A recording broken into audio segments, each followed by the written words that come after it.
Hello guys, magandang umaga.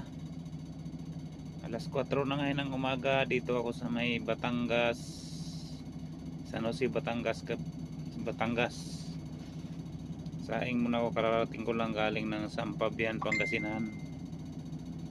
Kasaing muna ako ng pang-umagahan ko hanggang panghapunan. Ayan, bago matulog kasi mamaya hindi na tayo makapagluto kapag ina-unload na.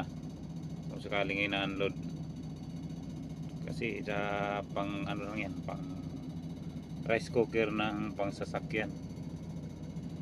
Yan, kaya niluluto ko na pagka ang purpose pagka in-unload ang ah, lorry ay bawal magpaandar ng truck.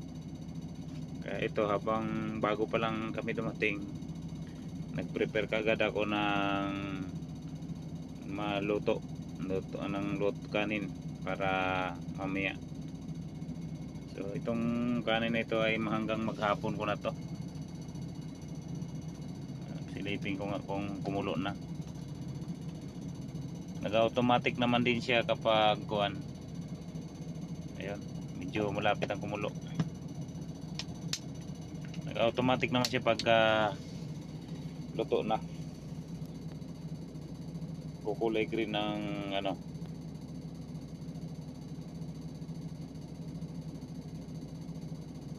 Kaya habang wala pa, ito nasa labas, dito sa kabila, madilim pa. Alas 4 pa lang, madaling araw. Malayo-layo din ang aming biyahe dahil nasa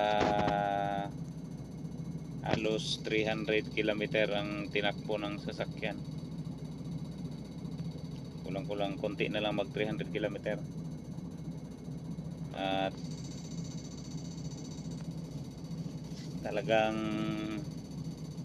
yung partner ko ay medyo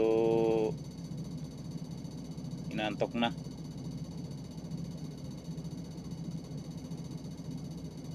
Pag maluto naman to guys ay kalahating oras lang to. Tapos na to, mga 4:30 makakatulog na rin ako nito. Umpisang tulog kasi mag-start sila dito ng unload minsan alas 8 ng umaga kung kasya na ang storage nila, dahil ang karga namin ay nasa 25 tulinada na LPG. Kaya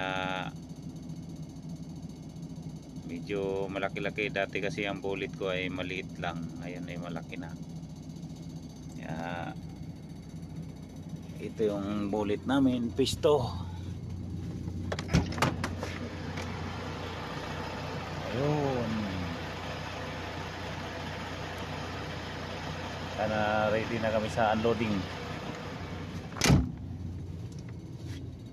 Yeah.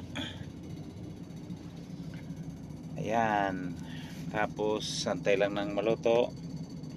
At pagkagising nito bukas, makatapos luto matulog, at pagkagising ay bibili na lang ako ng lutong ulam.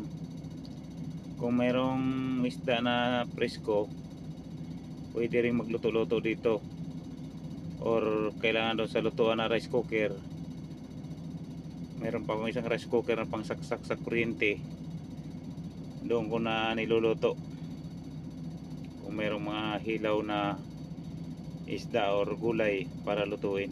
Pero doon ko na lulutuin sa kusina ng mga ano dito, mga trabahador dito, para ano, bawal kasi yung may umaapoy na, kapag nagluluto bawal kasi yung mayroong umaapoy. Kaya yung baga lang, nagbabaga lang ang pupwede. Ganun sa LPG. Kasi yung may nag-aapoy na ano, naapoy na nagliliyab, ay kus madaling makakakuha ng sunog yun, ikumpara doon sa baga lang. Hindi siya basta-basta makakus ng sunog, basta baga lang na heat, parang umiinit lang na ano, bakal na ganon. Kaya Kaya ganito lang ang authorized sa amin sa mga LPG flammable. Ganito lang ang authorized na pagluto-luto. Bawal yung butane, bawal yung iski, superkalan na mayroong apoy na gumaganon. O ano. So guys, hanggang dito na lang. At maluluto na rin to mamaya-maya.